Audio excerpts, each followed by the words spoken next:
АТГ принципите не се само тренинг. Градиме поголема свест кај луѓето, зошто правиме одредени вежби, зошто овие вежби превенираат од повреди и како да извадиме и односно извлечеме поголем резултат. Вежбите не се магични, затоа мора да бидеме редовни и континуирани на тренинзите. А ова е една успешна приказна со мојот клиент Ана. Идеме прва серија без да загрееме, а после со килажа, можеш? Добро. Пред да почнеме прва серија, кажи ми од која причина дојде овде? Кој проблем го имаш? Па главната причина е имав проблем со коленото. Добре. Имав големи болки во лигаментот и во менискусот и ми правеше голема потешкотија во искачувањето на планините. И општо во секојдневното функционирање, кога имаш болка, не е тоа. Не е исто. Не. Добро. Ајде да покажеме сега у каква состојба ни е коленото. Идеме до 20, може? Ајде. Овако број тренеро 35 ке се, не 20. Ви сте 10. Ште. Лажиш. Добро. Па повредата првенствено ми се деси на кошарка.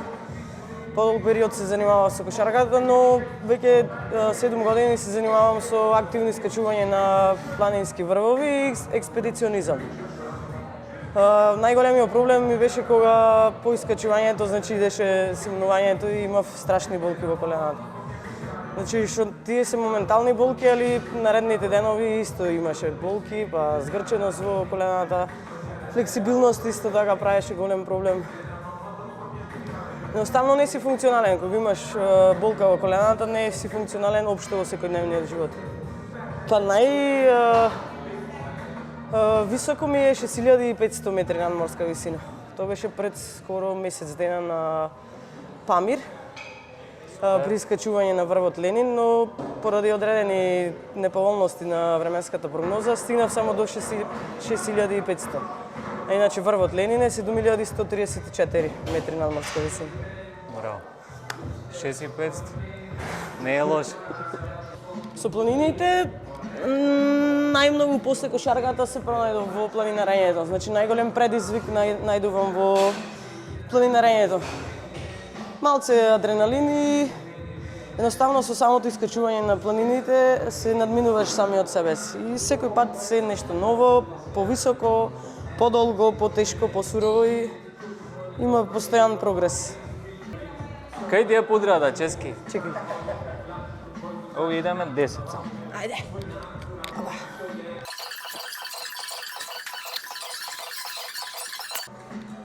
Сега не украдов. Па веќе година и 7 месеци скоро 2 години. Активно идам на тренинзите на ATG, поточно на персонални тренинзи. Да бидам искрена, на почеток бев голем скептик, бидејќи претходно сите тренинзи што ги правев беа во теретан, на трчање. Немав досега посветено внимание на конкретно на тетиви, на подобрување на флексибилност на целото тело. Све било само на килажа. Да. И на почеток имав проблем. Пред се со знаеш, кога треба да мениш некој тек на животот, да се навикнеш на нешто друго, кај што не бара многу вложување на напор, а бара дисциплина. И со постепено зголемување и на тежина и на интензитетот на тренингот да се стигне до одреден резултат. Тоа во ATG јас го добив на крајот од приказната, да речем приказната таа за Ленин.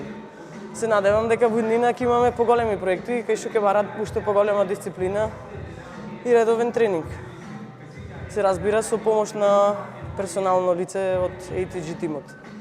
Сега мора да се покаже. Може ваму. Првиот тренинг беше да видите колку беше скептична и дадовме да влече, односно и дадов да влече санка празна, без ништо. Силата не беше проблем, ама поради тоа што во ATG едно од главните правила ни е да немаме болка додека вежбаме, она ми кажа дека има проблем, дека ја боли. И реков, окей, остави ја санката, ќе пробаме, пошто во тој момент ги немавме овие траки, што отпосле ни стигнаа, и реков, доди наназад, без ништо. Ова беше смртта. Реакцијата беше, кај дојдов јас. Значи да Дали одиш сум на вистинското место? трчаш секој ден по 10 километри и некој да ти речи ајде сега оди назад. Баба. Страшна Па работа. сега ти види. Можеме трета? Шо трета? Серија? Уште една идеме овде, поменјаме вежба. Колку? Уште едно.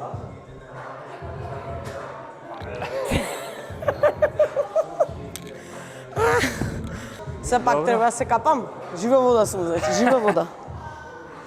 Добро, кажи ми колку е битна истрајноста, односно редовноста до тренинзите, покрај од моја страна што цело време едноставно те прашував кога правиме тренинг, дали сумор нанеси, редовноста. Разликата помеѓу тренинг со надзор на персонално лице и тренинг индивидуално, зборам без тренер, Без тренинг. има голема разлика. Прво, во начинот на изведување на вежбите. Во моментот кога имаме психички потешкоти, бидејќи нормално... Паѓа мотивација. Да, мотивацијата паѓа. Мене конкретно во најголем број случаеви да немав надзор од тренер, едноставно ќе речеш не ми се тренира и не одиш на тренинг. Како се во животот, континуираниот процес носи резултат. Без разлика дали сме ја достигнале целта или врвот, конкретно во искачувањето на планините, едноставно секој процес што е континуиран трае долго. Без разлика, уште еднаш ќе кажам, дали е остварена целта, понатаму дали други цели ќе се остваруваат, вече едноставно со континуирана работа се подобруваат првенствено колената, грбот исто така и сите останати проблеми што може еден човек во секојдневието денес барем да ги има со 8 сати седење и толку брз начин на Уште 2 живот. сати у кола. Ај, Значи ја- ова на снимките не се реалните тешини, да се разбериме, малце Да. поголеми се Малце во поголеми, моментот на ама- тренинг. Ова само за снимање. Се да ти бројам јас, ти како што ми броиш еден. Чекај.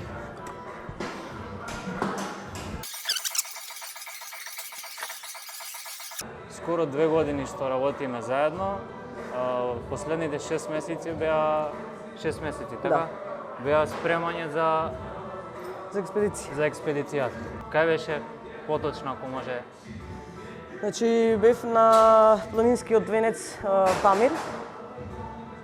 Експедицијата траеше околу 20 на дена. Бевме 6 души од Македонија, тимот.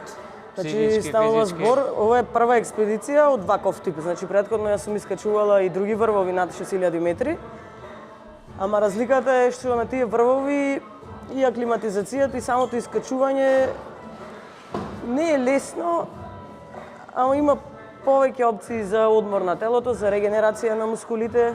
Во овој случај, во искачување на Ленин, ние 20 дена бевме на планина. Тоа значи 20 дена спиење во шатор, користење на тие услови во шаторот за хигиена, храната, нормално што следува од шаторите во повисоките кампови над 5000 метри. Храната е од нас, значи тоа не е некоја храна, Значи, тоа е најосновно што ти е потребно. Основно супа, некоја јагле-хидрати, нудли и тоа е тоа. Ти ми рече ќе снимаме, а испадна жива вода си бегам јас. Се користат и портери за помош, например, има глечерски делојка што стварно се исцрпувачки, посебно за жена се страшна работа.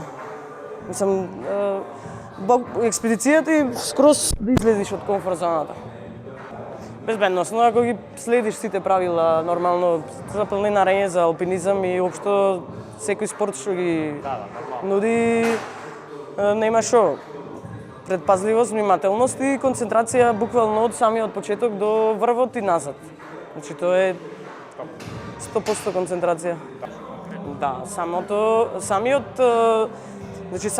траење на експедицијата 20 дена и тоа значи 20 дена континуирано движење дневно над 5 километри со искачување негде околу над до 1000 или над 1000 метри надморска висина.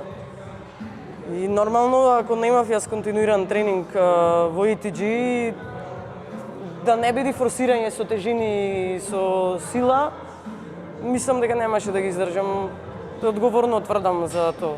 Значи не можеш да, тоа е страшен напор на телото, страшен психолошки момент кај што и телото и умот и целата мускулатура треба синхронизирано да функционираат за нормално, за да стигнеш до кај што е целта планираното. Нормално и да се вратиш, ние слеговме од експедицијата и јас бев целосно функционална, не да имам проблем со движење со мускули, со воспаление, не, тоа не го немав ниту еден ден, ниту по експедицијата, ниту па за време на самото искачување. Идеме грбни? Ајде. 15 ќе може би. Заради Муавејдо, дојде.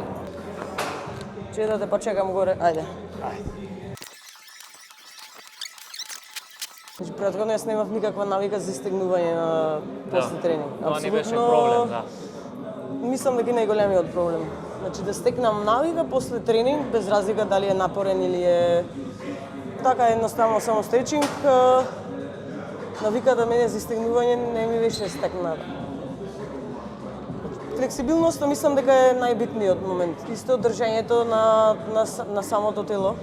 И силата иди на крајот. Ако јас мислев дека на самиот почеток треба да одиме да форсираме Само на тежина, сила, испадна дека не сум била во право.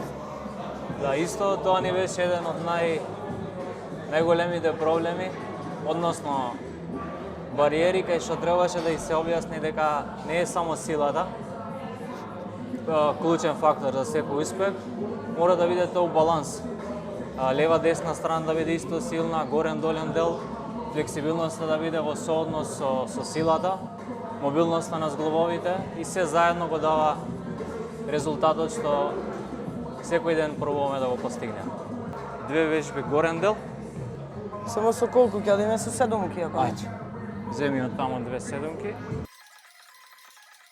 Значи не работиме во ETG само конкретно на конкретниот проблем, работиме на закнување на горниот дел. Бицепс, трицепс. Колку имаме? Е толку. Чао, чао. Добро. Да. Тоа беше? Чекај да земам клупа. И што е најбитно у сала? Си ги вратиш теговите. Фала Дијана што го сподели твоето искуство и се гледаме на тренинг.